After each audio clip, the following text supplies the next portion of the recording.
Good morning, જય શ્રી કૃષ્ણ। સવારના 10 વાગ્યા છે ને હું બેઠી છું નાસ્તો કરવા માટે અને મેં છે ને હમણાં વાસણ કર્યા છે। ત્યારની આ રાતા છે ને સાબુ હાથમાં લગાવીને પાણીથી રમે છે ને પછી એની બોટલને સાબુ એથી ધોઈ છે ને એવું બધું કરે છે।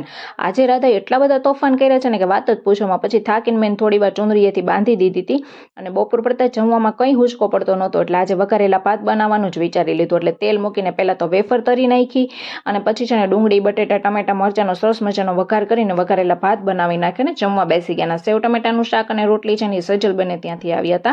જમીને થોડી વાર સૂઈ ગયા, ઉઠીને ચા નાસ્તો કર્યો ને પછી રાધાને થોડી વાર નીચે રમવા લઈ ગયો। હવે રાધા રમે છે ને ત્યાં સુધીમાં તમે વિડીયોને લાઇક, શેર એન્ડ કોમેન્ટ કરી દો। અને આજે સાંજે છે ને ગોવાર બટેકાનું શાક ને મસ્ત મજાના રોટલા બનાવીને જમી લીધું હતું।